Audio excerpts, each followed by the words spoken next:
Hey, what's up, guys? Good morning. We are here on our first PBJJF podcast. Okay, my name is Max Gimenis. This is JP Ferreira. We're hosting the first PBJJF podcast. And now, today we're here with our guests, special guests. They drove almost 2 hours to be here, hour and a half. Yeah, like hour and change. Hour and It wasn't that bad. and so really glad you guys made it. So they are from Spectrum. You know, the school that's been growing. We have seen them in a lot of tournaments. Their students are really good, really technical, and we're here to share your thoughts about everything about hobbies, about your life, your journey, and we hope you guys enjoy it. And also, just want to give a quick shout out for our sponsors. So, Brave Kimonos, thanks so much for sponsoring. This is really important for us, so we can make this happen and share the jiu-jitsu experience with everyone out there. Also, Roll Live TV. Roll Live TV is live streaming all of the PBJJF tournaments. So if you go to PBJJF, you're going to be able to watch all of your matches and send out to your friends and your family. So it's a great connection with Roll Live, and they're also helping us make this happen. And also for the fighters, it's a great experience too. You can check your fight after, you know. Yeah, that's always handy. That's a great thing. You fight, and we don't need to ask nobody to record that. Go to Yeah. YouTube channel after, found the time you fight, boom, right there. Rewatching footage is so helpful. Yeah. Mm-hmm. That's true. And we're here with Raymond and Seth, the Miller's brothers. Yes, That's sir. right, the Miller brothers. And yeah, just if you guys also can send questions to us, so we might be able to answer some of your questions. We love Hope you guys questions. Enjoy it. Please subscribe on the channel. We just started, so we need your support, okay? Subscribe, share with your friends, tell everybody about it, and maybe one day you can be here with us as well. Don't be afraid to clip us. Yeah, guys, talk a little bit about your journey. You know, I feel like we are jiu-jitsu guys. Talk a little bit how you guys get introduced on jiu-jitsu or martial arts. I think that's a good way to start. Sure. So That's Ray. I'm Ray Miller. This is my brother Seth. We both started martial arts. Probably like 15, 16 years ago. I was 14. You were like what, 20? 18 or 19. Yeah, somewhere around there. Like that. But we started doing like traditional martial arts when we first started. So we did a lot more like stand up, and we did a little bit of grappling. But over time we were helping to teach. I started teaching when I was 15. When I started teaching martial arts. I've always said how like jiu-jitsu already, or like at that point strike? it was just like the striking, the more traditional stuff. He was an assistant instructor at our old school. Yeah, I often talk about how like I've never actually had a normal job. I've literally only ever taught martial arts. That's good. Me too. Really, yeah, that's the only thing I've ever done. So that's all I know. Hey, we're normalizing that job right See, now. There you Yeah. go. But we started Spectrum in 2015. So when we first started, we were actually Spectrum Martial Arts Academy. Cool. So it was just like a mixed martial arts type of thing. 2015. 2015, Nice, yeah, that's August good. of Cool, 2015. And it was right around the time where I feel like jiu-jitsu, especially on like the East Coast, was really starting to take off a lot. Where we started Spectrum, there was no jiu-jitsu, right? So there was no other like jiu-jitsu schools around the area. Yeah, we did some light submission grappling stuff. We were always kind of enchanted by jiu-jitsu, but Ray and I had never formally trained in jiu-jitsu at all. So we never advertised as teaching jiu-jitsu, though we knew a few things from our experience rolling before. Yeah. And I wanted to bring in like my history a little bit before we get too far into the weeds. Yeah, please. I was a school teacher for 7 years. That's my main background. I also was teaching and helping out at the other school as well, but my whole life has been teaching. So I taught at daycare. I taught at a fourth grade level for 3.5 years. Then I taught fifth grade science technology for 3.5 years. So teaching has just always been in my blood. And so my brother and I started Spectrum because we wanted to have more ownership over what we taught. And we had started our martial arts journey. We wanted to eventually transition it into a jiu-jitsu journey, which is we got kind of lucky along the way with some really awesome people to help support us in our academy. Man, Yeah. that's awesome. You start like your journey of teaching. I feel that's for sure give you like a lot of background to teaching kids today on jiu-jitsu. Makes it Not- easy. yeah, makes it easy. And like not much school have all the knowledge on like teaching education too. Yeah. It's like it's different. And you have this background to like discipline or whatever. Yeah. Like, it will help a lot in the kids' journey. When we first started, we actually did martial arts, and then we also did academic tutoring. So the idea is that kids would come after school, we would help them with academic stuff, Nice. and then they would take their martial arts class. We kind of diverged from that a little bit. A lot of it. Well, yeah, a lot of it. When we transitioned over to jiu-jitsu, things just started to blow up, and Yeah. Well- so then the schedule had no more room for the tutoring. Really. Well, before we actually switched over to jiu-jitsu, again, when we were just like a mixed martial arts type of thing, we didn't promote that we taught jiu-jitsu. We didn't have jiu-jitsu like on our sign or anything like that. But we got dojo stormed, Oh yeah. right? Where Yeah. like a person came in and they were like videoing us and like putting us up on social media. Oh my God. For stuff what like- reason? For what reason? Because they thought that we were pretending to be black belts in jiu-jitsu, which never worn a black belt in my life, not a jiu-jitsu black belt ever, you know what I mean? So like they came in and they tried to like out us and like God, these guys are fake black belts. Yeah, exactly, whatever. exactly. That's great.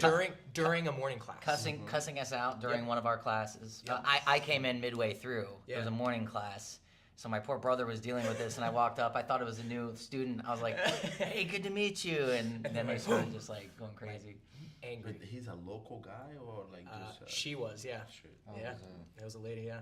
And she came in and it was crazy. In a Don't- way, don't though- need to put names. No, sorry. no, No, yeah, no no. names, not necessary. In a way, though, that event is something that did kind of put a fire under our butts and made us really want to get legit. Absolutely, And yeah. want to have like no room for questions. Yeah. Which is, a year, maybe 6 months, a year later, we started doing. Yeah, we had full-on a. jiu-jitsu. We were introduced to a black belt. He stopped by our academy, and he was like, "Hey, I like the way you guys do things. Do you want to, I can come in and start teaching some jiu-jitsu Oh classes." my God, and, that's cool. and then that's when we actually got our white belts in jiu-jitsu. And that was like 2017, I want to say. I think so. What is That's his, when you name? get hit, yeah? No, 2014. I got here Ah, in 2014. Oh, cool. So I moved to Maryland 2014. Nice. Gotcha. There's not much jiu-jitsu. Yeah, that's why As they, much? they say Yeah. too. And, There was zero jiu-jitsu Yeah. in the eastern panhandle of West Virginia.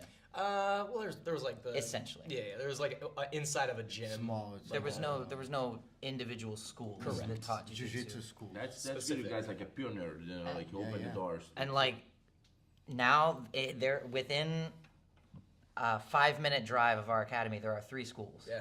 It's crazy. blown Which is up. awesome. Yeah, it's Which blown is up. awesome. Yeah, it's cool to see that jiu-jitsu is starting to take a bigger, more prominent spot in the area, and it's good to kind of feel like maybe we're a part of that inspiration and kind of Yeah, helped. For spread sure, that. for sure. Because when we first opened, we would try to explain to people what we were doing. Like, You guys do karate here? It's still happening. Splash. It's Yup. still happening. no, 100%. For me, no, yeah, just come. Don't worry. I will teach you karate. Basically, yeah.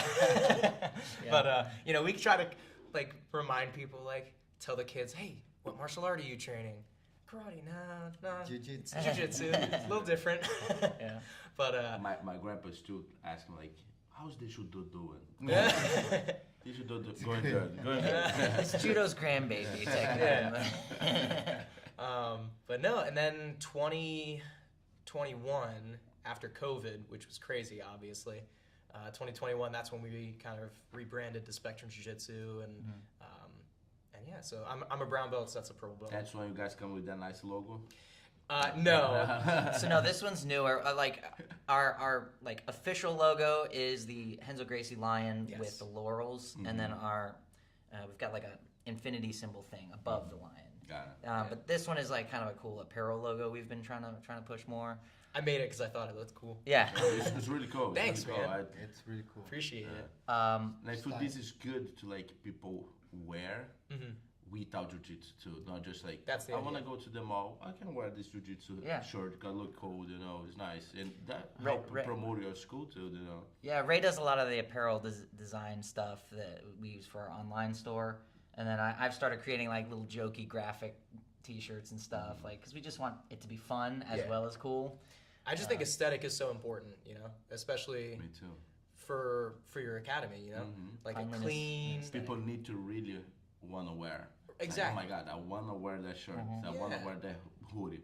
Should be like nice to them. Yeah, we wanted to kind of get away from the, like the mixed martial art type of like hardcore, Like a pitch bull and Barbed jiu-jitsu. wire and Ah. Chain link fence pattern. Yeah. the whole shit. And so, I've actually had people ask me, they're like, so what's the significance of the rose, the flower on the shirt? And Look I'm nice. like, yeah, it looks cool. Oh. It's just dope. No, it's well, cool to have. But I came up with an idea. I was like, well, we want our jiu-jitsu to be beautiful but sharp. Just like I a like rose. that. I like that. Good. That's I totally meant that from the beginning. That was my thinking all along. Good. I think need to have a reason to for people. Yeah, that's the I idea. will wear this because of that. Yeah, Meaning, you're thinking about that before, but you couldn't express yourself, right? exactly. Now you're able to express It was that. just Yeah. instinctual. Yeah. It was just instinctual. But yeah, we're affiliated under Henzo Gracie, so that was 2021 when we first. Yeah. We initially started as an affiliate under Brian Marvin out of Houston Gracie, Texas, or Houston Henzo Gracie, and now we are directly under Henzo. Cool.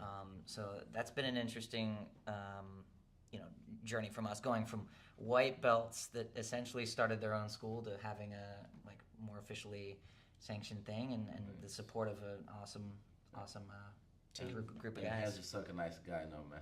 Yeah, He's like definitely. fun. He's a Definitely. fun guy. I'd love to meet him someday. Yeah, man. Maybe one day we'll get a seminar and we'll see.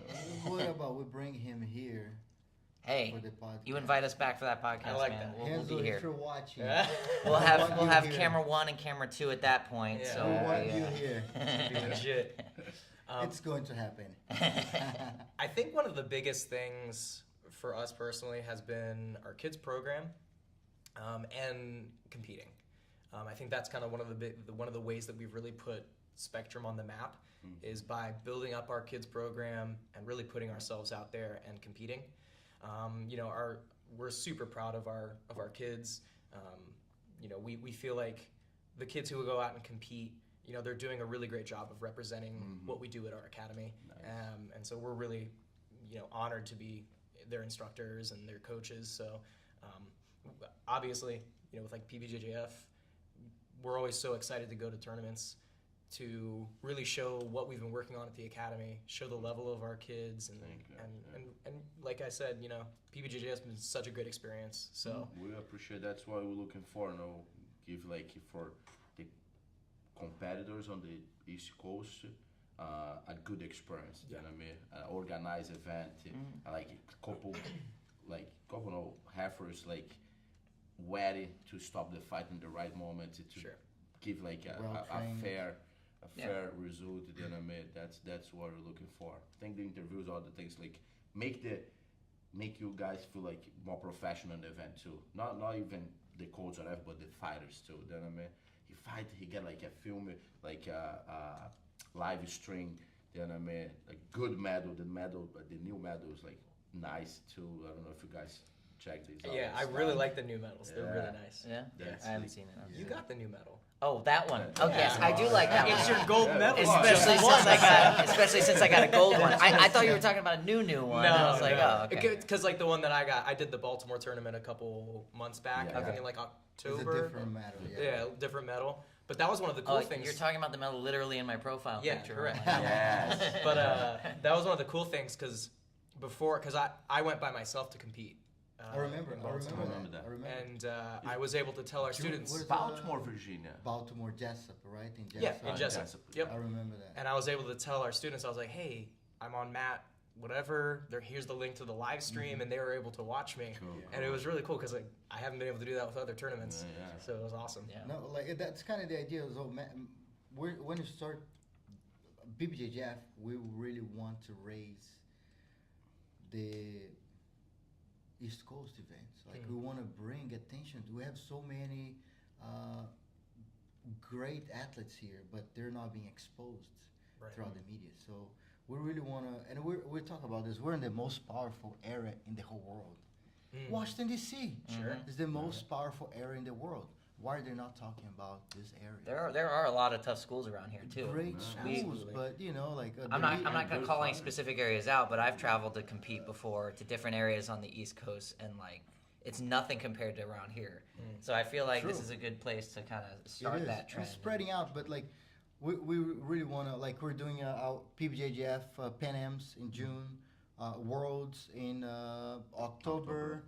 So we really want to grow and build the East Coast area. The more the better. Look, we're going all over the world, right? Like saying that PBJJF will be all over the world at some point, but we want to have our area you got to start at home. Headquarters, you know, like we want to build. That was always our mission, and we bring the professionalism towards the local events where all of the athletes can feel the professional experience. Absolutely. So that's really important for us. One thing that I'm really impressed by is your social media presence. You know, as the guys who run everything at our school, like social media is so important.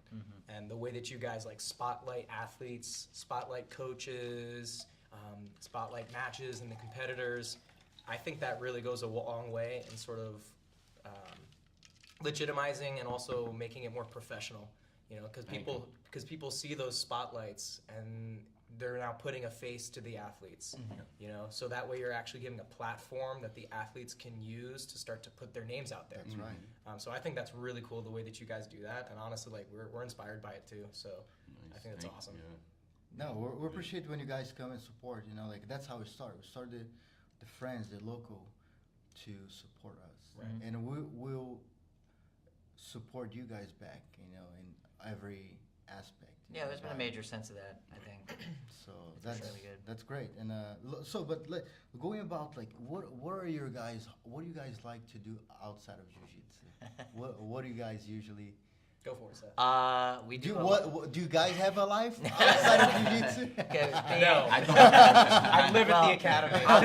Honestly, being you know, business owners, it does take up a lot of our free time doing jiu-jitsu.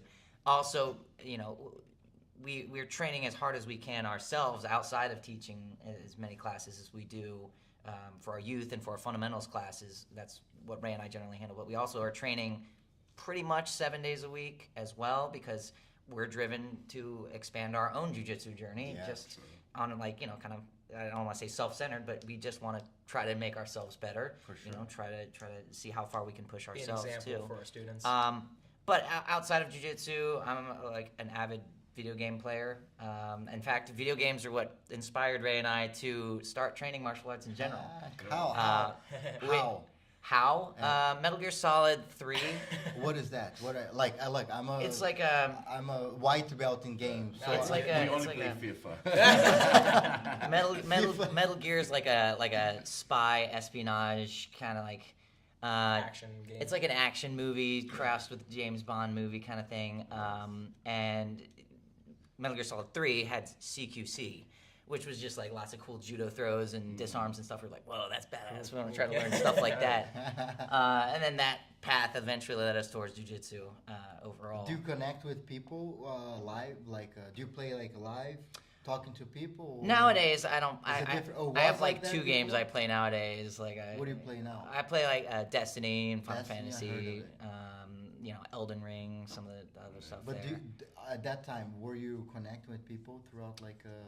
Yeah, like especially like MMO games, like online games. You have like an online community of people you talk to, so that can be cool to connect people all over the world. But you know, it is a time sink. So now between lifting and jiu-jitsu, I get maybe 1 or 2 hours a day to do that type of stuff.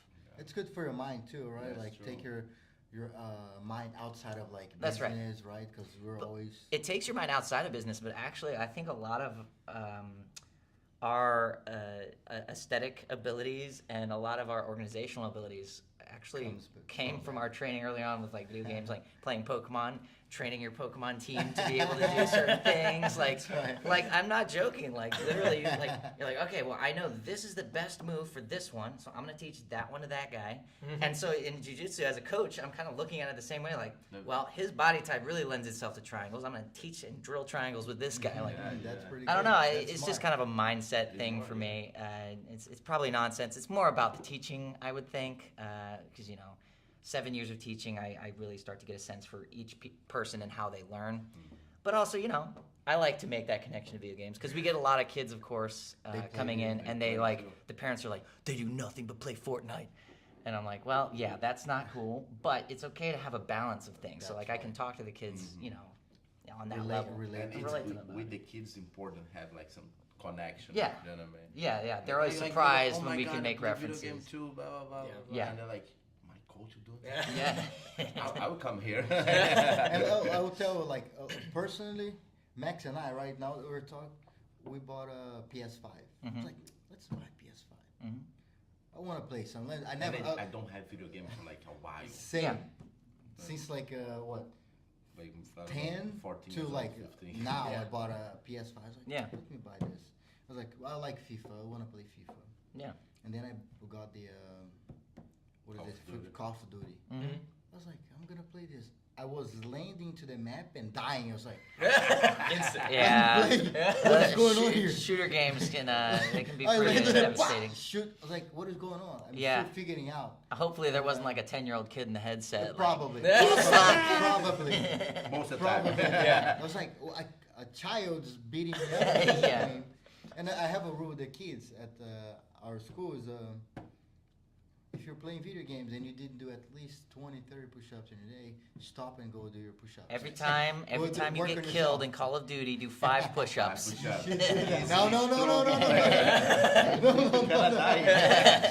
You'll be knocking them out all day.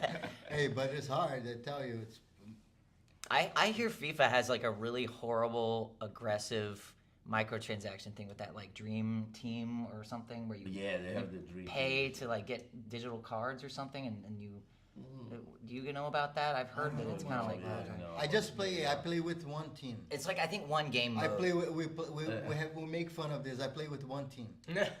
Mbappe. Mbappe. He don't care about the, like when Mbappe. Whatever he is, I follow him. That's awesome.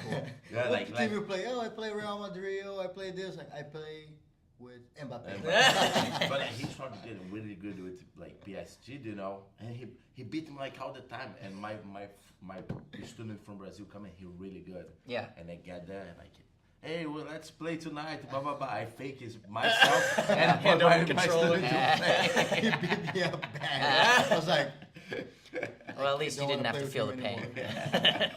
it is it breaks our ego too, right? Sometimes. Hey, I'm your getting ego good at this. needs to be broken down before you can build it up. There you go, man. That's a jiu-jitsu lesson too. There you go. Yeah, and sometimes- Outside of video games, though, like I don't run. I will ride bikes. My legs are not made for running. What But kind of bike? Absolutely refuse to oh, run. it's just like Regular- cheap Walmart mountain Yeah, bike mountain bike. thing I got off Facebook or something like that. I like kayaking and stuff too. That's cool. Now it's getting a good time to them. Yeah, it is. The weather's It is. getting Hiking, better. I bet hiking. Hiking's all right. That's kind of adjacent kinda to your running style. though, I like so to hike. I'm okay on it as long as there's a cool destination. But just hiking for the sake of hiking, no. For me, I obviously a lot of jiu-jitsu. Like I study a lot and watch a lot of stuff. He's way more responsible with me than me with that stuff. Yeah, I just I always find that there has to be like a fine balance, because my job is jiu-jitsu. I have to be able to walk that fine line between your job and your hobby. That's right. I don't want to have my job become something that burns my hobby out. So I'm trying to keep that fine balance between training, teaching, studying, things like that. Running the school business. Running the school, running the business, yeah. Because, like Seth said, we're doing jiu-jitsu 7 days a week, right? So if I'm constantly just, every day I'm in there training as hard as I can, killing myself in training, I'm gonna burn out eventually. So I want to make sure that I can always give my students 100%. So yeah, I try to find that balance between work and play. You know, you guys train that much probably give you guys a lot of connection with your students. Absolutely. You know what I mean? Like they're like, oh my God, he run the school, teach 3 kids class a day, and still training with me. I can't. I should come tomorrow again. You know what I mean? Like, yeah. Like, I'm tired. I will be there because my professor will be there too. I mean, that's the goal. We want to lead by example, I will admit we skip warm-ups though a lot of the times because we're just tired But from the that's kids' like- classes. But teaching is hard to. That's the do higher warm-up. belt job. I mean, especially I'm still purple belt, so that is literally you should my not job. even That's show up literally on time. You should not Just even leave, show up go on get time. some food, come back, then you Don't just even roll. show up. Warm up is done. Get someone. All right, now I can show up. Now I'm aware of. Yes. Let's go. Other than jiu-jitsu, a little bit of video game stuff, a lot less than him. But I do a lot of music. I play a lot of music, a lot of instruments. I sing. I have a drum set, stuff like that. I've been doing music since I was like 7. Nice. Starting with piano when I was really, That's really young. pretty I play guitar and bass and stuff like that. But yeah, so I love music, and I'm also really big into like fashion and like clothes and dress and stuff like that. And That's cool. my personal Instagram is like mostly just that stuff. I mostly like just catalog my outfits and things like that. Like if someone were to look at my Instagram, they probably wouldn't even realize that I teach jiu-jitsu. But because I run the Spectrum page and my personal one, so I'm like, I get plenty of talking about jiu-jitsu and posting jiu-jitsu videos and editing jiu-jitsu videos because I edit all like the highlights You and stuff on like that that. side on the business. For sure, yeah, the social media stuff, yeah, that's me. So yeah, that's kind of like, that's what I do outside of teaching. And I just don't use Instagram that much. There you I go. post once in a while. I need to get better at it though. I did post my How old you PBJJF are? stuff. I'm 36. That's that's why 36. he 36. looks like 20. He looks like 20. He told me on the tournament. It's like, no way. Yeah, You yeah. should show But your you know, ID. like over 30, that's our job. We start to slow down on social media, be like, nah, Yeah. it's not funny. Yeah. leave That's our it job. to the young guys. Yes, Yeah. yes. I'm so 20. grateful for my brother for taking care of that stuff. 20 something? I'm 30. 30. Yeah, look 17. Tatum. What happened, guys? We just do that way, I guess. I don't know. And I have some skincare. We could talk about All right. skincare. Yeah, We'll go through it. The elixir of life. I'm on the upside. I'm 30 and look like 45. That's One time, man, Brazilian national, I'm like on a warm up, you already know, my professor, Julio Cesar, he's warm up to fight too, you know what I mean? And then like brown belts and masters too, adults and masters. And then warm up here, blah, blah, blah. And the guy come like, hey, master's on the other side. Oh no! And my professor hated that. That's killed me for months. He bullied me so much. They're like, hey, guys, tell to everyone. Every place we be. On that time, a lot of his seminars, he bring me with him, and I mean, and help get to the seminar. He say the semester, and I'm like, Be careful rolling with him. He just turned 40. I'm like, I'm excited to be in the Masters division now. Because like, I'm not. Because there's no one my age, my size generally. So Fair. I'm always going against younger guys, even though I'm a master. yeah. Usually. But I didn't compete as a white belt. I only started competing when I was a blue belt. And so, I was having to fight like 18-year-old phenom blue belts and then like 18-year-old phenom purple belts. And then That's like, right. And who's the kids starting like 10 When they years were- yeah. back? When they're like Get 4 all years the old. kids belt, yeah. Yeah. That's hard. and now I get to fight guys closer age. Yeah. And let me tell something. I feel the juvenile blue belt is one of the hardest divisions ever. Those kids Really? are amazing. Because like I could see that. most of these kids, it starts like very young. You know what I mean? Till you get a blue belt when we're like 16, 15 years old, Yeah. probably we train now at like a minimum 5 years, 10 years. You know what I mean? We've got some kids coming up that I'm gonna be scared of when they're blue belts. Yeah, so I can totally see that. Yeah, we started 3.5, and even some of those 3-year-olds, they They're like, Yeah, they just get it, you know? It's the hard thing is keep that kids trained when they turn 17, 18. Right. Because like they start like a college or want to work to make yes, money. that's like the magic. Girls, Girls, boys, yeah, that's like Girls. Jobs, girls, Priorities. school. take a little bit off, you know what I mean? But who's keeping train? Oh my God. Yeah. Get some But monsters. these are like, I think the kids that comes with that type of discipline, they tend to look for better decision because that I really believe like 17, 18 is a time where you have to make some decision in your life. Maybe if you pick the one that might not be the best one for you, it can really compromise your journey. Yeah. The rest of your life. You know, I've seen that happen many other times. You know, and I think jiu-jitsu can help those kids to make better decisions yeah. because I believe in that they too. you learn how to think about long term, like you trust processes, right? Like all those aspects, figuring out, solve problem. You know, like when you get to that age that you need to make those decisions, you have a little better understanding of the outcome of your decisions. You know? Right. So we believe jiu-jitsu, you know, change our lives. You know, Yeah. that's how we. But that's we great take- because when I get on that age, 17, 18, get to the college and train jiu-jitsu. Get in the college, train jiu-jitsu, Yeah. teach kids. And I'm like, Daddy, I need to quit the college. That's not for me. I will focus on jiu-jitsu. Yeah. My dad like, that's what you want to do for the rest of your life? I'm like, yes. Go ahead, man. All my family get crazy. Yeah. My I can uncles, see where that would be cousins, kind of like, a- no, we go quick to college, and I get like a free college on that time. No, you crazy? I'm like, guys, sorry, that's what I want to do. I will do jiu-jitsu, blah blah blah. But for everyone, it's a bad decision. But today, I see it's the best decision I did in my life. You know what I mean? Yeah. Like, You it's chose hard. wisely. Yeah. You Yeah. chose wisely. Definitely. I mean, that's kind of our trajectory too. Is we both have degrees in elementary education, so you know we could have gone to be school teachers, things like that. But our background in martial arts kind of guided how we eventually, you know, moved on to teaching and owning a school. Because you know when I educational side still. right, yeah, because when I graduated, that was the same year that we opened the academy. So I did some substitute teaching, but I never did a full-time teaching thing like what Seth did. You're still alive on those kids. Barely. Like, Somehow. That was the hardest few years of my life is teaching in a public school. So, like, I want to be very clear when I say teachers are underpaid, they're underappreciated. It is absolutely ridiculous. I work really hard today. I train really hard. I'm tired every single day, but it's still nothing compared to when I was a teacher. I was so exhausted from just teaching.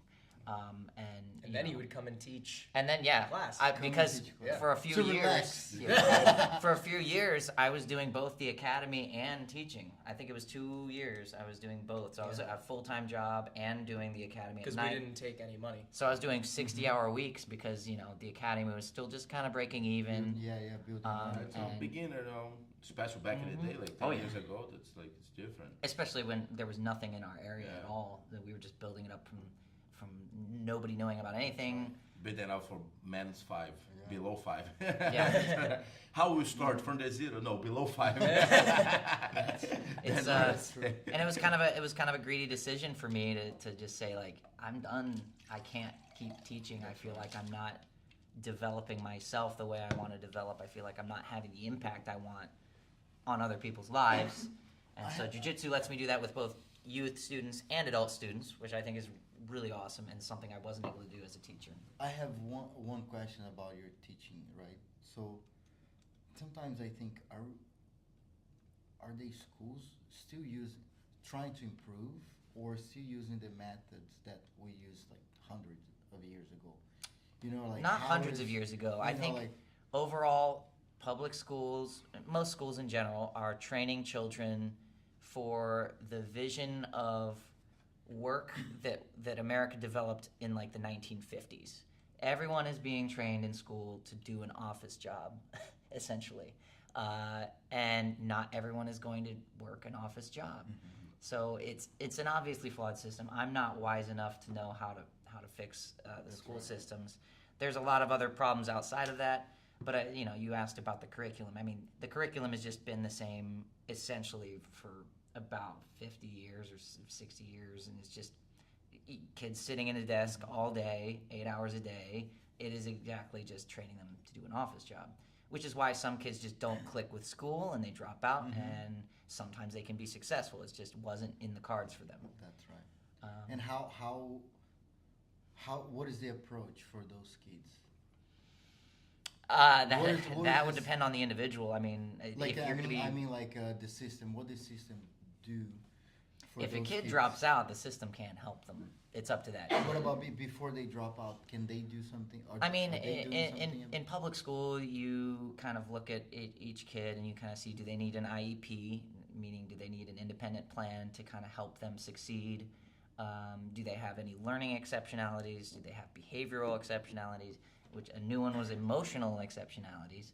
But then the problem becomes that every kid that has any difficulty in school is getting diagnosed with one thing or another, and it just all becomes kind of a convoluted mess. And then as the homeroom teacher, which is what I was, I'm teaching a class, and then about half of my class need to be taken out of my classroom at least most of the day to be taught in different ways for different things, and yet I'm still responsible for them.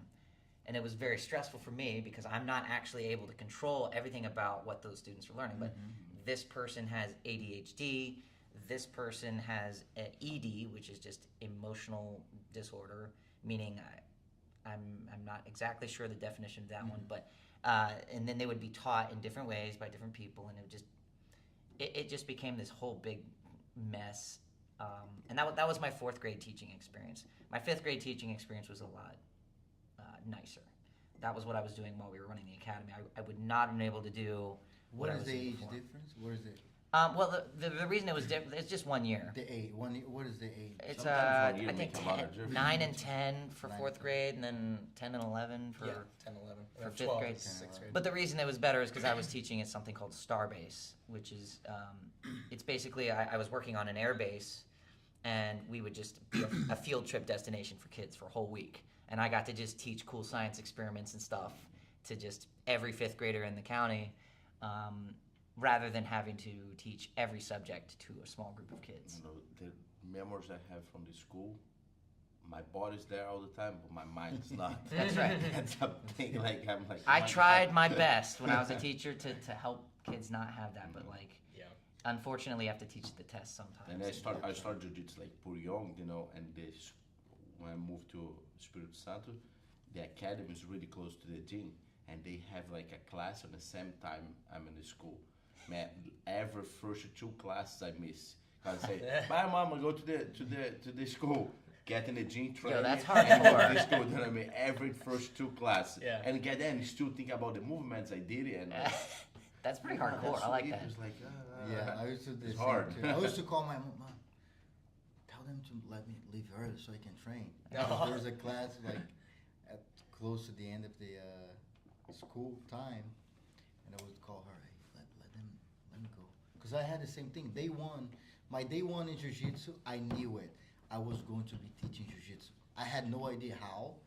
First class, self-defense. I was like, that's what I'm gonna do for a living.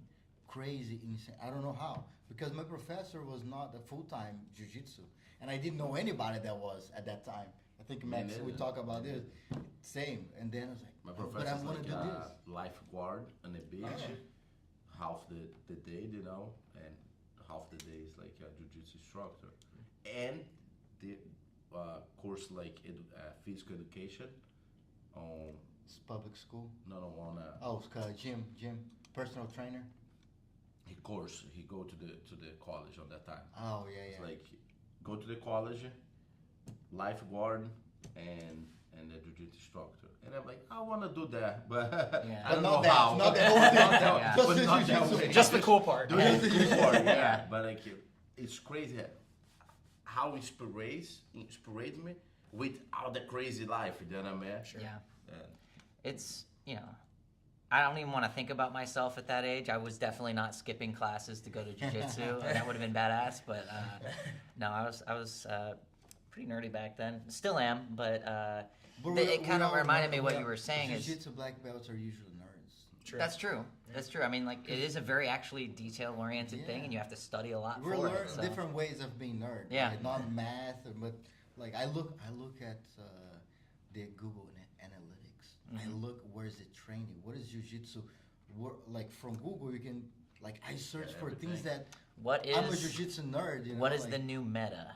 That's what I'm always thinking about. What do you mean the new meta? Meta is actually, I'm not sure if it started out as a video game term, but it's used a lot in video games. It means the most effective techniques available. And so if you know what the meta is in anything, you know what is having the most success right now. What is everyone doing? What's the cool thing to do, basically? We know what people do, but I think it's body. Like we're talking about like you see a bigger guy, their style might be different from someone else. Yeah. So it's about how can you put your game to be, in my point of view, you can use your game to be high successful against any other positions, or how can you direct the fight towards your game? Because if I like guard, I bring you to my guard. Now you're my game. Maybe you're not really good at passing guard, so now I'm ahead. So, and in the other side, if you put your game first, now I'm on a bad position. So you're in an advantage. So how can I always, like we're thinking about, how can we always bring someone to my game? I don't know. I fight for jiu-jitsu for a long time, you know, and I always think like that. I'm the first time, I'm in the second time, and the third time. I always like I'm ahead. Then Yes. When you put the opponent to fight in your game, It changed the fight. Oh, yeah. Change everything. Be you first. know? Be Yeah. first. That's right. Be first. We always tell the students compete. You first. Mm-hmm. Even for grips, man. Like for the basic thing, when you get your grips first and like good grips, you're already ahead. They're reacting. Yeah. And if That's they're really- reacting, you're doing And it. he will look to break the grip, and you already had to look for a takedown or pull guard or whatever. Then I mean, That's one of the things that we really talk to our youth competition team about a lot. Be first, set the pace, set the tone of the match, right? You shouldn't be following them. They should be following you. That's right. If you're playing catch up, they're winning, right? So you should always be first. You should always be aggressive and moving. And then we just remind the kids, like, because we have a lot of kids who might be competing for the first time ever. So obviously competitions can be scary, especially for kids. Because there's a lot of crazy noise going on, everyone's yelling. It's scary to be standing across the mat. It's a new challenge. From a kid you don't know, Yeah. right? I'm used to training even with... for adults sometimes. Absolutely. It is. I'm used to training with these kids at my academy. Now, I don't know who this kid is. That's right. They want to hurt me. Like, I have to protect myself now. So we always remind the kids, like, hey, trust your level, right? Like, the matches that you have at the academy, they might be more difficult than this match. That's right. Right? You should be having tougher rounds at the academy than at competition. Competition should be easier, right, than you're training at the academy. So we remind the kids of that, of like, hey, trust your level, right? You belong here. You belong in this division. You're doing a great job. So it's always such an inspiration seeing our kids compete, because honestly, they're better competitors than I am. You're training them. We're trying to make them better than you, right? Yeah. I feel it's like it's not everyone building for a competition. That's right. When you go get great students with a high level jiu-jitsu, but when he go to the competition, he block. It's like I feel competition is way more here than your technical or body type, whatever. I get one example. We have one student. My kid's instructor today. Man, he's super technical, nerd. He studied jiu-jitsu a lot. He go to the competition. He don't perform. Even when he win, he don't perform half than he perform at the gym. Yeah. It's mine. You know what I mean? And that's one thing we tell our adults, actually, is like, when you go out to compete, your jiu-jitsu is going to be the worst it's ever been. So your worst needs to be better than your opponent's worst. Like, really, you need to push yourself here and understand, like, when you're the most exhausted at the gym, your jiu-jitsu out at the tournament's going to be even worse than that. So you need to make that your, good enough to win. Yeah. And so that's why we always encourage people to train, even when they're feeling a little bit tired and stuff. It's crazy because sometimes it'll be the opposite too, where like you'll have a kid who, in the gym, you're like, don't perform that well. you know, they're falling asleep, and then That's right. all And of they a sudden, get on the mat. yeah, That when happens they go out to compete, you're a like, lot. who is this? Yeah, like who's this kid? How? No, What for is it? kids, I tell JP, man, any kid want to compete, I let them. Yeah. For that teaching life skills, life skills. You know what I mean? Because about the win or lost, sometimes like don't change much. And some kids will man, that kid do well at the G, they block in the tournament. Or upside, they don't do very well at the G and go to the tournament and kill. Yeah, good. Sure. Adults is more balanced. I The feel. competitors I'm most scared of are the ones that like don't look phased at all, and they don't look nervous, they don't look excited, they don't look angry, they just nothing. That's the ones where I'm like, oh man, like that's an animal right there. We have two kids in particular who were just. Like, Right, we have to one go kid. focus. They're just competing, just nothing's happening. Like, Literally. no Just effort another in the day. face. I think- Just another day. I Yeah. think at the last PBJJF, I think he did what, like, Virginia Like, Open? yeah, at like he did maybe like 6 matches. DC Open. Every single match, Kimura, like 10 seconds. Yes. And he was just I like, He just has nothing. this thing he likes to do. He does Another it. one. Yeah, Stays he would calm. just I know what pull, I'm gonna do. just pull, close guard. And every time I go to him, I'm like, hey, like, Good job. I'm like, yeah, that was amazing. Like, do you ever get like bored of doing the same thing? And he goes, no. No. I like go there and win. Yeah, he was like, yeah, I like this one. And then we have another kid who, he's amazing, man, very high level. He's another similar, where like very serious. He takes things like he takes his training very seriously. I think he's like 13 now, but I remember there was a time where he was getting ready for his matches, and he's always watching. He's always watching the other competitors, and he came up to me and he goes, "Coach, like the other kids." They're just kind of playing around like before their match. They're not really. He looks at me. He goes, "They're not really taking it seriously." And I was like, "Well, I mean, not everyone's going to take it as tournament as you, Absolutely, and that's right. and you know Perform we the can way. tell the difference, right, when you perform." For sure. So like in his last tournament at PBJJF, he was going against this one kid that he's fought prior, and it was a good match. You know, it was like a minute, and the kid, I loved this kid's attitude. His opponent. He pops up after he gets submitted, and he goes, "Well, at least I didn't get tapped out in 10 seconds this time." And I was like, "Dude, good for you, man. That's awesome." That's a badass attitude. Yeah, that is an right awesome Yeah. attitude to Right for have. a And kid, he's man. building up. Like his nose is coming along, you know, Yes. because Yeah. from 10 seconds to over a minute, you know, like Because it's there's nothing like going against an opponent you know has beaten you badly before. motivate. Like that's It that's does really motivate. scary, and to have that attitude after is really commendable. Yeah, so I was really impressed. I told him that. I was like, "Man, that's a great attitude to have. Yeah. Like, what an inspiration." I was gonna say like one of the things I feel like that has helped push my brother and my own coaching style is we started our Storm team, which is basically a youth team separate from the competition team, where we basically teach them how to coach other kids. Nice. And so we've kind of had to break down what we do and how we do it, and then teach it to other people. And seeing our kind of techniques come out of other students is actually really, really gratifying, and helps us understand how we are doing well or how we need to improve as well.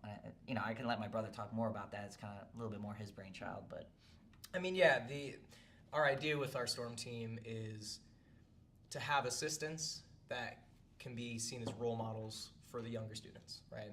So our Storm team members will help the youth classes that are younger than theirs.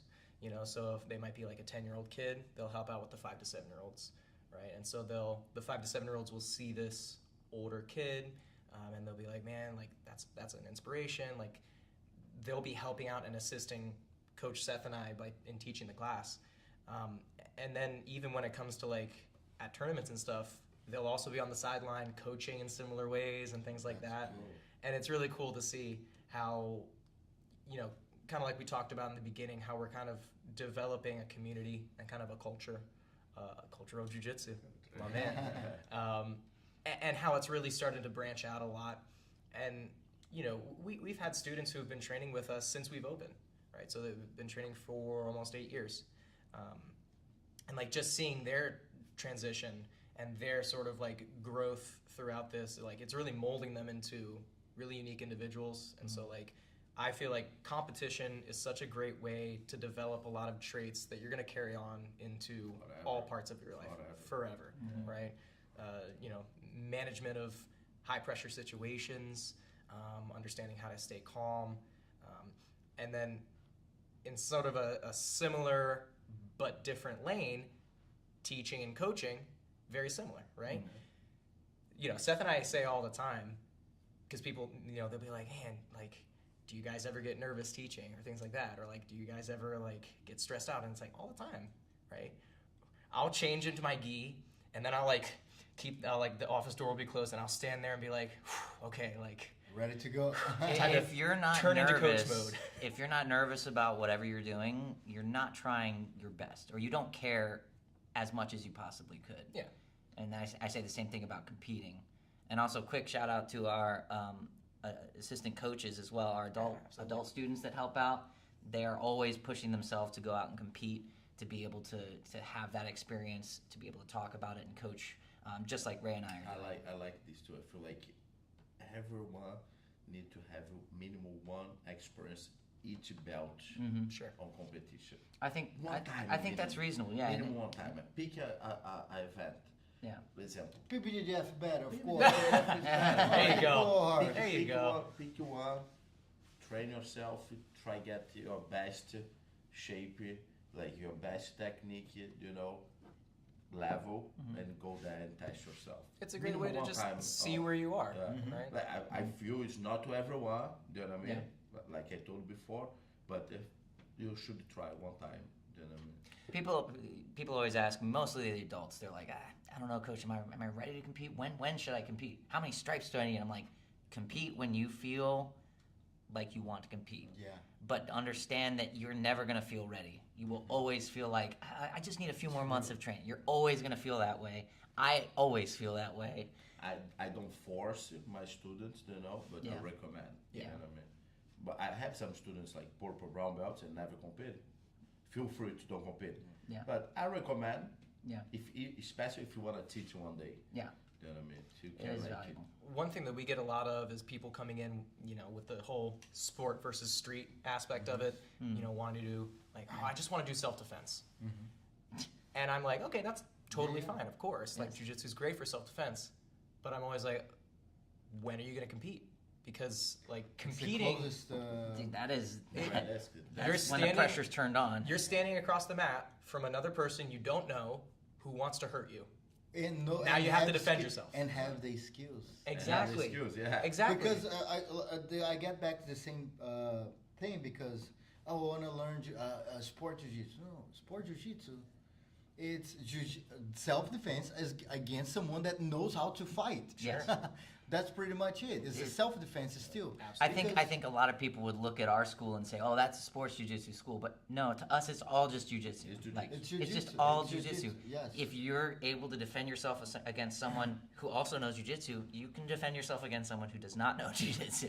Way easier. The only things that changes would be, I guess, additional of striking and stuff like that. But I mean, But hey, I'll tell you. that's one pretty thing. easy to explain. I'll tell you one thing. My first MMA fight, they called me from Monday to fight on Saturday. Wow. I did 2 fights in the same night. And I was like, I'm going to do jiu-jitsu, I'm going to win. Yeah. If I do jiu-jitsu, I win. At that point, like, those guys would not be my level. Yeah. I was like, I just jab, I practiced the whole week. Jab, double leg, jab, double leg, jab, double leg. The guy jab, I double leg. The guy jab, I double leg. Pretty much it. You know, like, even with higher level athletes. And I tell Max all the time, like, Max, there's nobody in MMA that can defeat you in jiu-jitsu. You're the best MMA guy in jiu-jitsu ever at this time, of course, you know. And Thank you. but- no, but it's true. You Like, slipped if that you comment in there. If you do jiu-jitsu, even the UFC guys, there's nobody at his level. Sure. Yeah. Maybe Buchecha now that he's fighting MMA, right? You guys fought before, but in UFC, I was like, the guys don't have your jiu-jitsu. If you do jiu-jitsu, you defeat those guys. Like I really touched this. That's the trick, is turning the fight into jiu-jitsu, Yeah. of course. You know, You but should have the strike sometimes Yes. to set my idea. I need to build them up my way to get in the ground. You know what I mean? That's right. Closing the And, distance. Yeah, and close the getting distance. You know what I mean? Parry some jabs, shooting under. You know, but prime goals is doing jiu-jitsu now. That's You know right. what I mean? And you see them sometimes on UFC, the jiu-jitsu guys, 20 years, world-class level, striking against a striker from 20 years experience. Like, look, your chance of winning is not the Yeah. best. Sure. So if you bring to your game, getting back to my game, in jiu-jitsu we talk, hey, do your game, you first. I mean, the All right, interesting you aspect first. comes from the striker knows that as well, and so they're going to do everything in their power to But stay you know outside they of that strike, range. so you gotta, it's like, Yeah. you It's know, all- it's all- hard, it's hard. It's all part of the game. It's part of the game. That's right. But it's experience, but and confidence too, right? So Max has like 3 fights. You're building your confidence, Building right, a confidence, lot. With That's what's been critical for Ray and I competing in jiu-jitsu is just do it more, make it more routine so you're not as nervous. Like Ray started pushing himself a little earlier than I did. I have a recurring neck injury that I've been trying to work out to kind of make it not an issue anymore, and so I wasn't competing for a couple years, but he's been pushing himself at least every couple months to compete, and Good. it helps over time to build your confidence and most importantly build your calm. Make it make it a routine, make it like, hey, if you just compete once a year, that one competition is going to be super momentous and epic and important. Stressful. But if you compete every month, then it's just like, man, Get that's another one. natural, Let's yeah. go. Another day. Yeah. I'm not the best competitor. It's because I'm not the most athletic guy. I'm more of the coaching. That's what I like to do. I'm trying to get him to come lift with me. Well, I mean, maybe. But the reason I want to push myself to compete is not only to just kind of like exposure therapy to put myself in there, but also just so that I can be a good example for the academy. You know? And the students like that a lot, man. Yeah, I want to be leading the pack, so to speak, right? Because if we're not competing, why should anyone else? That's right. Yeah, like I turned my focus to MMA a little bit, like 100% last year, and my students is still asking me when I will fight jiu-jitsu again. Because my school is a jiu-jitsu school, right? And I keep playing like, no, I'll retire for jiu-jitsu. Maybe I fight jiu-jitsu again, but definitely I will, because that's what I love to do in jiu-jitsu. But it's interesting how they keep asking me that. Hey, coach, you gonna fight Worlds this year? Yeah. I'm like, no, man, let's do that's done. And speaking of worlds, we're doing the Pan Ams and Worlds. Are you guys? What are you both?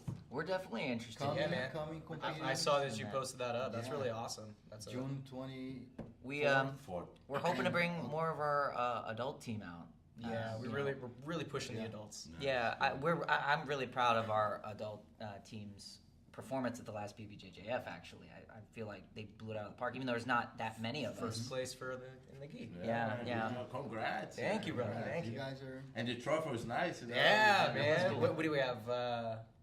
We have 5 of those trophies. Nice. 5 Yeah, trophies. But the adults have been really doing a great job. But we find that the adults are always a little bit trickier to convince to go out and compete. Like there are some who compete like every single weekend, like all the time. They're constantly competing. But then there are some who's like, yeah, I'm gonna do it, and they never do. And then like, oh, the next one though, I'll do the next one. I never do. tell everybody, look, if you're thinking about competing, register as fast. Register now. Yeah. Because your mind will work towards that goal now. Like everything you do, it's towards that direction. If you wait till the last week, you're not gonna be the best, most prepared person. But if you register 3 months, now your eating habits will be different. Your training will be different. Everything. You're gonna think about, man, is the other guy training more than me? And you might show up for more class. That's how I always think, like, man, is I this still guy think training like more that than me? today. So this guy's not training more than me, so I gotta train. Sure. So it motivates you, and I tell the guys, look, you don't have much experience. Register now, and your body will think it. You're gonna have time to kind of digest that feeling, and start to calm down. Yeah. So Yeah, and I remember every time I sign up, that feeling started Yeah. coming here like that's right. It's that I think that roller coaster of emotions is Yeah. part of what makes jiu-jitsu beautiful. Is like, you feel that challenge welling up inside of you, and it's just inspires you, but it scares you at the same time. you know, like you said, it's not for everyone, but I think it is healthy for everyone to at least experience it once. Yeah. In a safe environment, right? Like with safe rules, safe staff, safe organization. You know, like when you put all of those things together, you make your students feel more comfortable Yeah, joining, right. and knowing that the people organizing the event care about their safety, care about them. Well, knock on wood, we've never had any serious issues with safety for our team going out, thankfully. Yeah. The main issue we usually run into is the organization part, where it's just like things are just I'm not going to name anything, but some tournaments we've been to have just been disastrously run, like way behind schedule, or like people appearing in brand new brackets that never existed before, and just like not knowing what mat to be at. Because as coaches, when we got like 20 some competitors there, we need to know what mat to be at, and we're looking around like, oh, so and so's up right now. And we have this so stressful. So Yeah. easy, you know, And we faced this like competing through, right? Like I went to a tournament in Brazil that I had to leave the tournament because I bought a ticket. You know the one I'm talking about, right? I bought a ticket, bus ticket, to come back like 5 hours after my tournament. would be my finals, right? Sure. Like my finals would be around this time. Okay, I got there. I had to leave. I was like, I went in the tournament. I was like, I gotta go. Wow. I can't. I don't have the money to stay To buy in the another hotel. ticket. Got it back home. Yeah. Like the tournament, they finished over midnight. Over midnight. 2-1, Oh 2. my goodness. It was a big tournament back in Brazil. Yeah. I mean, I would never point fingers know. because I know it's probably extremely difficult. And it's disrespectful, right, for the athletes. For We the really, athletes, yeah. we We're our were, clients. we were on that side, so we try to do everything to respect the athletes as well, to respect the coaches, professors, and the schools, to not have to go through this experience. You know? Yeah. Things happen, we know, and some things out of control can happen, but we try to minimize any. One thing Ray and I have talked about that we would like to see from a few more tournaments around here is we like the idea of having youth matches on one day and adult matches on another day as coaches. Just because that would help us, you know, on the adult matches day we can focus on ourselves and you know our adult members, and then on the youth day we can just 100% focus on the kids. This is going to happen. On time was It's going to withdrawing. happen. Yeah. More- I would imagine that's a matter of like more athletes Yeah. than like We can Pan split. Ams and Worlds. Depending on the amount of people registering, That makes sense. it will Days. have to split. You Yeah. know, Yeah. but it depends on all the support from the schools. You know, for Worlds, we already have people from Austria The Austria side. registering. Crazy. Wow. You know, like people already coming from. That's really Looking for motivated it. us too. Then I mean, Yeah. that's exciting. Oh my You God. know, like we want to put the best show, the best experience, That's really exciting. and eventually we look get for to that a great point. venue too. You know, bigger. Like we just upgrade our setup is coming. A new mats to us. Oh, wow, too. nice. I think Nice. that's Yeah. we always look to Improve. improve. You know. Yeah, that's how any business runs. You invest your money into the business for your customers, and everyone benefits from that. Yes. Like literally everyone. You should never be satisfied with just where you are, right? You Yes. always want to push to be Yes. the next level. And we, like I think we told you guys before, we send surveys after every event. We send surveys Yeah, about the event, That's a good- about the experience, and how can we make that better? Because somebody And we might really see- check this every Yeah. We do event, every right? single Feedback is so answer. important. Every single answer, we look Mhm. and we see. Okay, we Some might things need to- impossible. Yeah. But like what we can do to improve and get better, we do it, you know. And that connection, that's why I tell my friends, like we're friends now, but like I have some guys I know for like 5-10 years, and now they come to support our event. You know, it's like, man, how event you can have that connection with the guys who run the event. If you're not satisfied with something, man, come talk to me, call me. You have my number, you know what I mean? And I will try to figure it out and to like make it better for the community. You understand? That's an important thing. Yeah. That, and We're these supporting here- who we know. yeah, Absolutely. And You these podcasts, I think you make it this even better. Like Yeah. today, like how many points we talk here to make jiu-jitsu better? a To make rising competition tide better. lifts all ships, as Yes. they say. There you That's go. correct. Yeah, I like that. And in your point, what do you guys think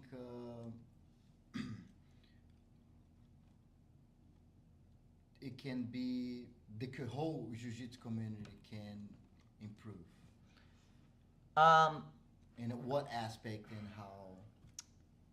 I have my answer. Yeah, I think, like I said, when we started out in West Virginia, in the Eastern Panhandle at least, there was not really much else around us.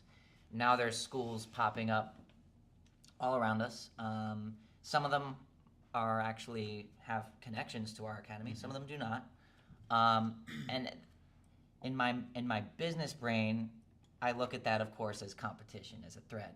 But in my jiu-jitsu brain, I'm thinking this is good. It's going to spread the culture, and it's gonna make everybody know what jiu-jitsu is better, and that only helps jiu-jitsu as a sport and as a culture. And it's going to help your school. I really That's right. believe in that. It's like more people know about jiu-jitsu, more students I can more have in there. So my answer would be, I would love less of like the group gang mentality for academies, where it's What do like you mean? What do you it's mean? like it's like this is our academy, Us versus that's them. that academy. Okay, yes. You know, we don't talk to them, like we don't train with them, like that's not I yes. don't think it's productive for creating a culture. Because if everyone just has their own culture, we don't have a grand thing that we can all work together on. Yeah. So that would be my answer, just because, you know, Bringing people together. yes, as a business owner, Community. it's something I always have to repeat to myself and think about and reflect on, because I'm seeing new schools pop up. The latest of which actually is connected to ours. It's another Henzo school opening up nearby, which is really cool. And But I have to us, remember, even schools that aren't necessarily under the same affiliation, that is adding to the culture in the area. And I'm always reminding myself, like, no, this is good. I think more is better. More is it's better. Spreading everything out. Our Sunday open mat is actually really popular because it's totally free for the whole community. Yeah. So we have people from all over, a bunch of different schools who come to train on Sundays. However, there are some schools that will not come to our open mat, and that's the type of thing I'm saying. Like, why though? Like, Yeah. you know, like, don't feel like you're not welcome just I because feel of a like flag. When I Like, have that doesn't someone matter. visiting my school, I treat them like my students. Yeah. That's right.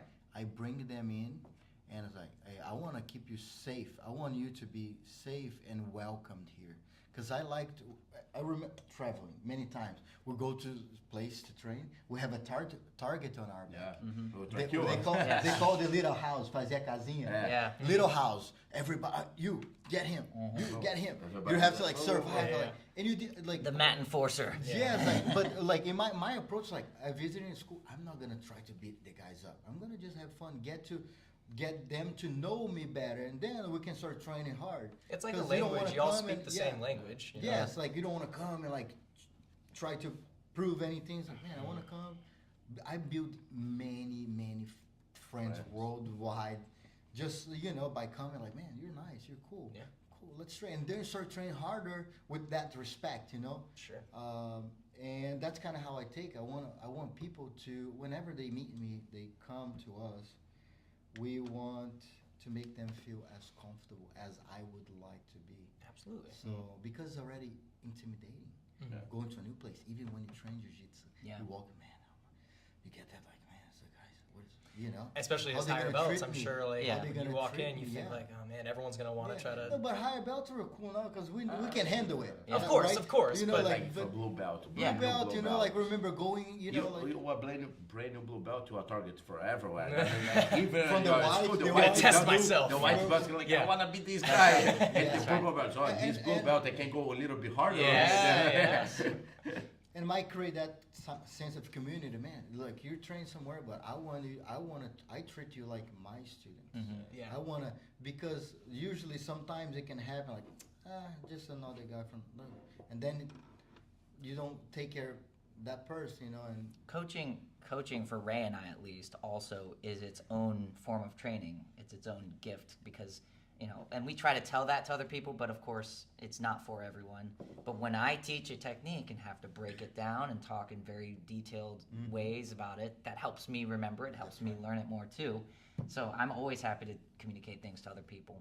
Yeah. So like essentially my answer to the question is, I don't want flags for different academies to It's represent. a jiu-jitsu flag. I don't want them to represent like tribes. Yeah. You know, I would rather it be like Against each other. different You can flavors. but you can be for another team, but we're not against each other. Yeah. It's all. Like, I like We all for Ravens. jiu-jitsu. I'm a Exactly. Ravens, Together. right? Yeah. Or I'm a look. We love football. We should talk about football because we love it. Yeah. Exactly. No, I don't want to talk to you because Yeah. you're from Ravens. Yeah, and yeah. I'm from another team. Like, man, we share the same love for it's all for the same Kool-Aid. sport. I'm grape flavor though, and you're cherry. But both are tasty, right? You know. Yeah, I guess I'm a Ravens, right? Because I'm a Marylander. Baltimore. Technically Baltimore. speaking. Yeah. I'm a Marylander. We get a lot of guys who come in from the West Coast because our school is located right next I to see the that. Border Patrol like headquarters on the East Coast. So it's in Harper's Ferry, which is right It's up the road. So they come in and train for about 2 West weeks. Virginia, right? Yeah.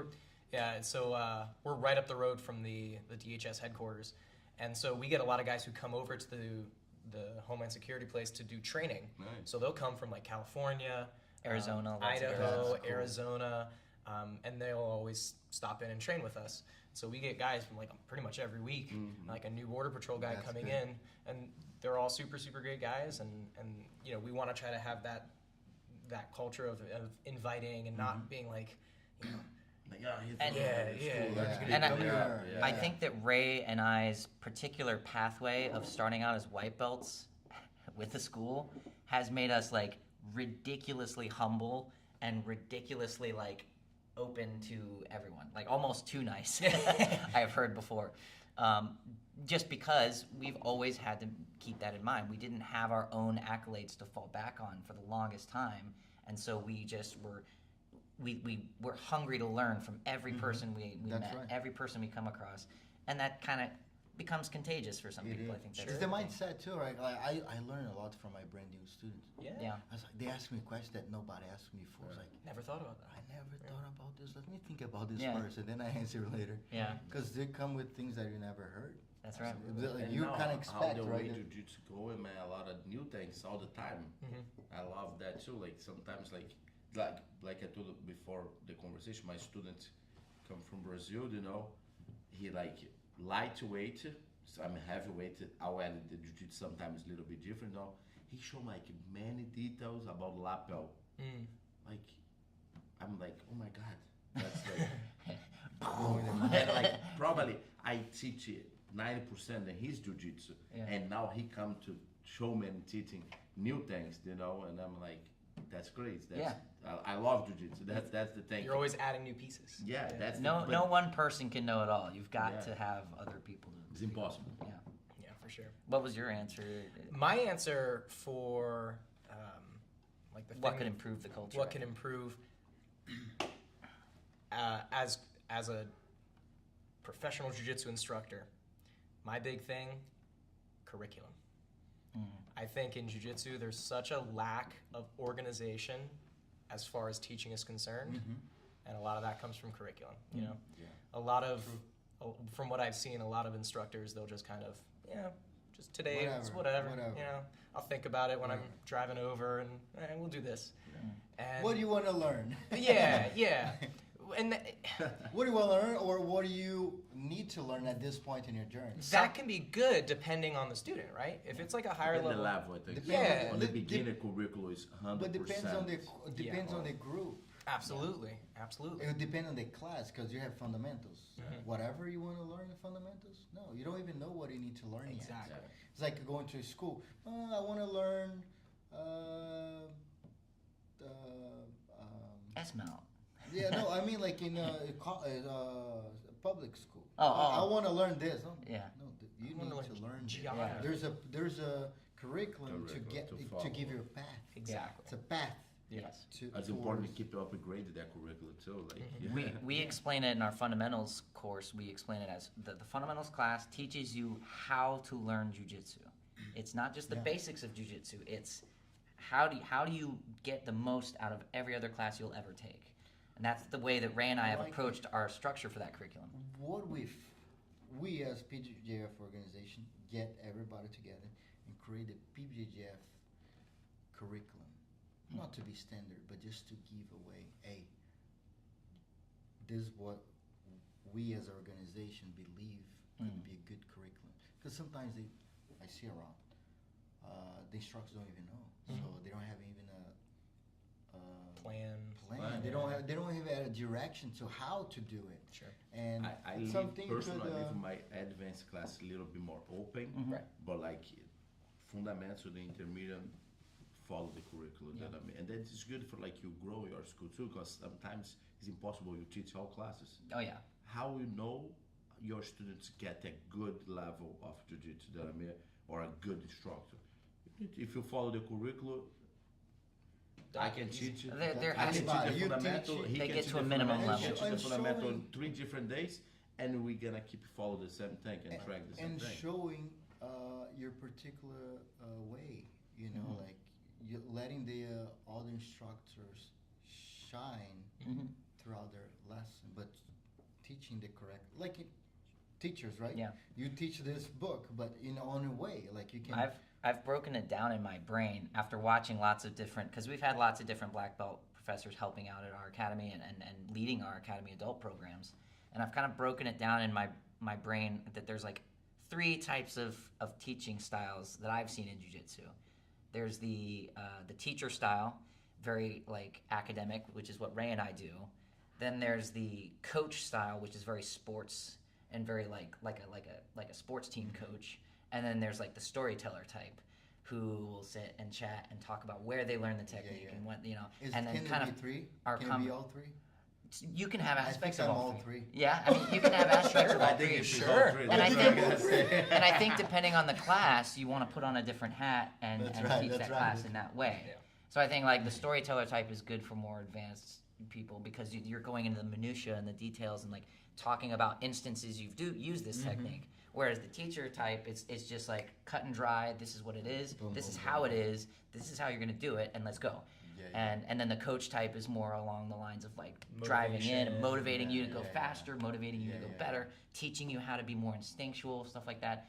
And I think that's really cool I think to I'm all see that. 3 of that. That's I good. think happy, it's happy amazing. medium. For real, every instructor should be all 3. Yeah. And like In different at times. different But I think that everyone has one that they're kind of predisposed to. They have one that they like prefer. That's their natural way of doing things. Yeah, I just find that it's so common that you know, jiu-jitsu schools will just kind of throw random spatterings of techniques at the students and just be like, yeah, just whatever, just like pick up things that you like. I'll just give you so much, like here's a bunch of different things. Just pick up whatever you like. If you don't like something, throw it away. Yeah, just like a Figure it out. shotgun effect of like just. So what we really try to focus on is like systemizing for our students. You know, so creating like a family tree of if-then possibilities, right? Yeah, so yeah, like, yeah. if this happens, then we can move here. If this happens, then our reaction could be like this. That way because, you know, The options. You create the options. people often forget how intimidating it is to first start learning jiu-jitsu, right? Because, you know, a lot of our students are unathletic, older individuals who... most of the schools is like that. Yeah, they've never even done anything athletic before. So That's now right. we're expecting Or they them- did and stopped because of work, life. Yeah, kids. And injuries, thanks things like that. God is like this now, because like back in the day, only the tough guys survived from jiu-jitsu yeah. schools. Exactly. Where I Shark started, Tank. The Shark Tank. Yeah. You're a trainer. Where, yeah, Yeah. well, like Day man, one. when I start, man, Yeah. that's like a war. Every class you go, like, oh my God, I gotta die. But like, you keep it going. If you keep stay, it you're better just and only the learn. top, like an But, elite of the elite. Yeah. Like, you know, like, I know it's not for everyone. But I have Survival a of the student- fittest. I have a student, she's 61 years old. Wow. I keep it tell everyone, like, 15 years ago, that lady never retrained jiu-jitsu. She like two stripes, white belt, you know what I mean? And I feel she go keep her journey, you know? Yeah. But today, it's possible to teach jiu-jitsu for a woman, 61 years old, you know what I mean, with like her limitations. And she'll learn jiu-jitsu. That thing make me more happy when I go roll with her, man. She do the movements, learn. Oh, for sure, it's different than like a guy 20 years old, you Yeah, know what sure. I mean? But she doing jiu-jitsu. Yeah. And jiu-jitsu is adaptable, Absolutely. right? Like you have an injury. Like I train many times with just one arm just to practice, one arm, and then you work on your mobility. So jiu-jitsu is very adaptable. In that case, oh, I'm getting older, I have this injury, cool. My Let's half guard adapt is the getting way technique. better after I hurt my knee. Yeah. I hurt my knee. Like I can't do a lasso or open Yeah. guard. Do a half guard if everyone and a really good half guard. That's We Yeah. believe jiu-jitsu is for everyone. Yeah. You know, we can make that possible. And we believe at some point, everybody will be doing jiu-jitsu. Jiu-jitsu, do you guys see the growth? Yeah. So many people training and so many other people coming and just growing. We believe one day jiu-jitsu will be the one of the largest I think- practicable martial arts in the world. I do think it is something that everyone could benefit from. And then there's only really one type of person that I think that it might not be for, and that's people who just have no control over their ego or their temper. And that's But something jiu-jitsu can we teach can you this. change it that. can for some people, but there are some people that, in my experience, it's just there's no way to help. There might be a way. I There- believe. there- I believe in the human. There's people that come out of bad drugs. That's true.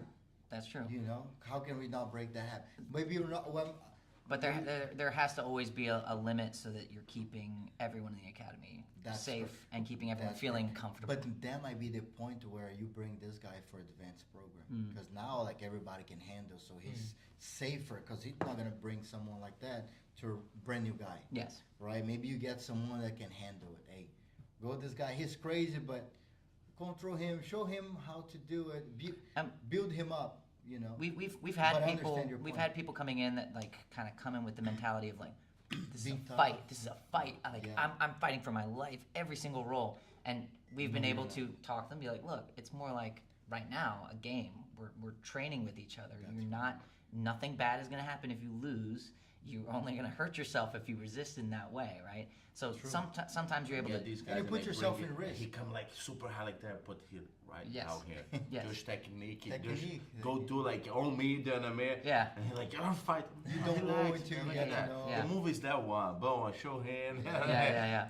That's he why- thinks he gonna fight in the first day and like 2 days done. Yeah. Yeah. Just did technique. That's it. He's like, oh my God. See you tomorrow, man. That's why we're such big fans of like specific training. You know, we're like, especially with like the fundamentals class, where we don't want to just focus like on drill technique and then just go roll. Yeah. Because It's they're dangerous. not ready for It's they're not ready for that. They know yet. her, for sure not. Yeah, so like specific training, like You hey, prepare them. we'll go live, like it's still live training with resistance, but we're focused on this little Yeah. part, This, right? this, You take the scramble out of the equation. Exactly. Where scramble is where nobody got control. Right. So it's and risky. when you white belts, brand new, you're not ready for be out of control. Yeah. Right. So, for example, this week we've been working on body lock, right?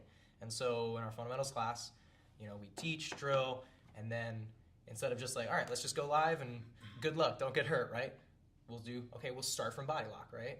Front person tries to disengage, back person tries to mat return, and then we'll reset, right? So that way you're giving kind of like an easy window of win states for the students. So that way it's easy for them to understand. It's this happens or this happens, and then we reset, right? And then of course after that we can start doing free rolling. But I think specific training is such an important way for new students to learn. So that way you're putting them in a specific situation that they have to work their way out of. It's like problem solving. For specific training, everyone can improve on that. But like, Yeah.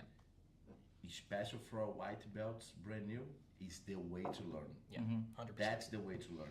They're not gonna get to that particular point in a fight by themselves. Yeah. You have to put them in that little Yes, snapshot there Yeah. so that they understand. Like, this if you're is a working- thing if that you're can working You happen. learn like- about losing too because you Yeah. put you in that spot to lose because you're not Yeah. good at it. Exactly. Yeah. Yeah. Like you have to learn. we can say, So understand you're gonna get tapped You're out gonna right lose. I now. want Yeah. to like this More will make you than lose. that escape. Yes. Like if you're working back mount and then you just start doing free rolling, a brand new white belt's never going to take someone's back. Yeah. So I mean, Yeah. they're never going to get a chance to even practice what we're working on. So Exactly. let's do specific Let's training work on it. starting from the back mount, you Building know? the blocks. That way you're working both For the sides. brand new That's guys, right. I do like some specific. You go mount, and your goal is spin his hand on the mat. Yes. Like, that's a very Very specific. small, He like specific goal. No, what about the American? It's like, not yet. First you need to pin his hand on the mat. Yes. If you pin his hand on the mat, you win. And then like, okay, but on point, next class he need to look for the Americano. He Yeah. already know how to pin that and Yeah. how to then he looked for the Americano. Yeah. You know what I mean? Yeah, that's cool. Like the specific. Yes. Yeah. No, I think that's the best way too. Like I really Absolutely. believe in that. It really helps to develop a lot of technical responses from the students, because a lot of times white belts are just going to be, I got to force my way through this and brute force. And so instead, we always remind them, don't let your physical attributes be the reason that you're successful, right? You want to be successful because your jiu-jitsu's better, right? If you're winning, if you're beating someone just because you're stronger or you're faster or you're more flexible, that's great. But win because you're better at jiu-jitsu than they are. Don't fight the problem. Solve the problem. Solve the problem. Come up with a solution. Don't just resist. Yeah. That's not gonna help. And for competition, I tell the white belts, my students, like, hey, the white belt is more about strength. Like, you're not really doing jiu-jitsu. I see that guy's like, man, you're not even capable of doing jiu-jitsu, technical jiu-jitsu at the white belt, because the guys are like stressed out, don't want to use strength. And then at the blue belt, you start to see already beautiful jiu-jitsu. Now you're doing jiu-jitsu, because in the beginning, sometimes the guys like On the each other competition is around, fun. It's holding really the fun. pose, like, and like, And then they talk about my forearms, my grips. and they train jiu-jitsu, like Yeah. you know how to do it, like, and I think they feel like a power from the guys, like, I want to push harder now, and push harder, until like at the blue belt you're already like, no, I want to be technical, and then you're able to like really express your jiu-jitsu. That's the point there. when we start to learn jiu-jitsu. It's hard. It's hard to learn that. And I tell a lot of guys, they think about blue belt, quit. I was like, Yeah. That I tell everyone, blue belt is the easy fight to get, the hardest to leave. yeah. Like who get purple belt, they really love jiu-jitsu. Yeah, they really right. keep Yeah. it going. Cause get blue belt is easy, man. Sometimes like you train for 1 year, You and get- a half. Why do you think that so many blue belts quit? Yeah. Why is it? Why? Yeah. Why? Lack of motivation. Lack of motivation. I think it's because in the beginning you see a lot of growth in yourself. Yeah. Because you're starting out with nothing, and so you keep building on. Yeah. But at blue belt, now you know a bunch of stuff, and you're only going to be making it slightly better. And So you I don't feel see because as much that- reward. I feel because the level you get most of the time you get the blue belt, and some white belts is still That's tap you. it. I like You that. know? Yeah, And that can be demotivating. And the higher belts go even harder. Yeah, though, now 'cause they're like, you blue belt. He We're not can going to go hang easy And the anymore. blue- he you're can gonna hang get with the that, biggest- you know what I mean? And you're like everybody. The white beat you. belt, the blue, the purple, brown, and they're black, oh and my then God, like, man, that's the life because hard. getting beat Yeah. as a white belt, like, nah, I'm a white belt, it's okay. But Yeah. at the blue belt, like, I'm a blue belt, I should not. Like, but Yeah, white belt, you have nothing to lose. but Blue like, belt, hey, now I'll you have. I tell the guys, you're blue belt, but you're 45 years old. You're going with a white belt wrestler that's 22 years old. Yeah. Like, hey, and the guy's training 5 times a week, and you're training twice a week. You can't compare yourself. Yeah, it's The different. lack of motivation, I feel, comes from comparing yourself with someone that's completely different than you. Right. You know, I think like life Your own lessons, right? journey. We take Focus on your own focus journey. on Yeah. your own. We journey. talk about that in our fundamentals class. We say, don't compare yourself to other students, right? Because when you compare yourself to this guy over here, his journey is totally different than yours, and right? his life, right? The only person you should compare yourself to is Yeah. yourself. Yeah. Right? Compare yourself now to the version that walked in the door on day one. Right? We tell our adult students, take your version now and your version on day one. Put them in a fight. That's right. Who would win? You would win, easy, right? 100%. And that helps to build, because so often, they get in the weeds of like, man, am I getting better? Like, I still kind of suck at this. Like, I'm still not tapping anybody out. But I'm like, don't worry about that. Compare yourself to where you were. And everybody's getting better. Like, hey, Yeah. like you're getting better, but your training partner is getting better as well. So We build each other up. you build each other. So it's good. And It's going to be training hard with the to- same importance is hard. Yes. Yeah, They I start know to your learn. game now, Yeah. and now you know Yeah. my game. That's gonna be hard, and You you have have to to keep evolve. improving to like bring in new tricks. You know? That's true. Which is circling back around. That's Yeah. where the different flavors come in. That's when having a larger jiu-jitsu community is helpful because you get to go outside of your normal normal area. Wheelhouse. And I think having such a great time here with you guys. I know you guys have to go Yeah. as well. But I have a last question, Mhm. which is, who would be the dream person to come to this table for you guys to watch? Bringing PBJJF, who's the dream one for you, for us to bring? My probably the favorite. I have a lot of favorite jiu-jitsu athletes, but I think one of my favorite would be, I like the Mendez brothers, Guy and Okay. Hafa. I think Guy is he's such an inspiration for how he's leading his academy, and the way that he leads his competition team. So I think the Mendez brothers are super dope. So like, For sure, it'll be super cool. yeah, that'd be cool. I'm a big fan too, man. Yeah, no, they're We tend to be inspired by legend stuff. Yeah. by brother duos. I really got a lot of our seminar that we did with the Brutola brothers. Yeah. I love hearing from them too, because Cool. just hearing the journeys of other brothers that are doing it together is really inspiring for me. Let's send the invitation. Rafa and Gui? Guy Mendes, you guys are very welcome to come here, and Also we want to Royal see you Brothers here. We too. want you guys here, and the Royal Tolos brothers too. Let's come and chat with us and share your experience to the world. That'd be awesome. We That'd can be come great. and sit That'd be behind the great. camera. We'll just have You'll be invited. Like we should do that. You guys are putting on the spot. You guys, we invite you when they come here too. That'd be Be fun. like a hosted too. Yeah, help. Get a big That'd be table. great. There you go. Yeah, no, it's been a lot of Party. fun. I plan to check out the other podcasts you guys are doing. Absolutely. Yes, please Yeah, I'm share. excited. Should be Share. This is the 001, guys. First one. First one.